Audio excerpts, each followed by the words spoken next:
विधानसभा चुनाव में पराजय की कसक झेल रहे पूर्व नगर विकास और आवास मंत्री सुरेश कुमार शर्मा ने दर्द बयां किया है।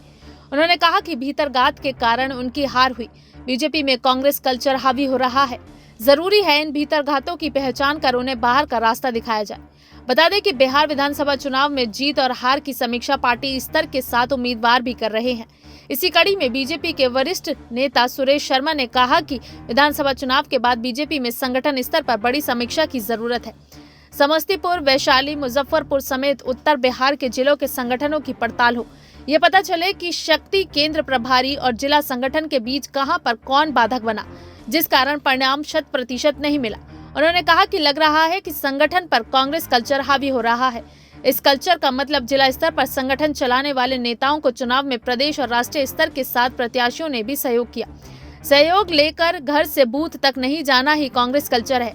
इससे पार्टी को कैसे निकाला जाए, इसके लिए चिंतन की जरूरत है। इसके साथ ही जिला संगठन, उस इलाके के विधान पार्षद और सांसद की गतिविधि की समीक्षा हो।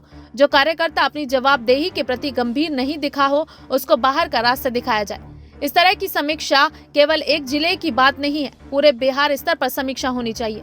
पूर्व मंत्री ने कहा कि चुनाव में अपने अनुभव को वो पार्टी के राज्य और देश स्तर के फोरम पर रखेंगे। संगठन आगे मजबूत हो, इसके लिए अपनी ताकत लगाएंगे। उन्होंने आगे कहा, पीएम नरेंद्र मोदी और मुख्यमंत्री नीतीश कुमार के नेतृत्व में चल रही योजना का लाभ गरीबों को मिले, इसके लिए जन जागरण अभियान चलाएंगे। शहर में जो विकास कार्य की नींव रखी वो पूरी हो, इसके लिए पूरी निगरानी रहेगी। पूर्व मंत्री ने कहा कि अब उनकी तीसरी पीढ़ी बीजेपी के साथ चल रही है। उनकी माता विद्यावती शर्मा वैशाली सीट से जनसंघ की टिकट पर चुनाव लड़ी, केवल 900 वोट के अंतर से पिछड़ गई। उनको भी बीजेपी ने वैशाली से लोकसभा का चुनाव लड़ाकर यहाँ पर संगठन को मजबूत करने का जिम्मा दिया। उसके बाद से वो लगातार चुनाव लड़ते रहे, यहाँ से 2 बार चुनाव जीते। बेटे राजीव शर्मा अब बीजेपी की सेवा कर रहे हैं। पूर्व मंत्री ने कहा कि वो चुनाव हारने के बाद विचलित नहीं है। आने वाले दिन में संगठन की मजबूती के साथ जो भी विकास का काम होगा उस पर निगरानी रखेंगे।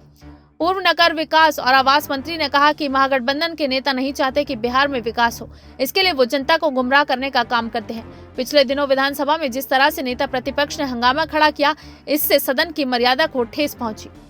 Bureau report, SPN 9 news.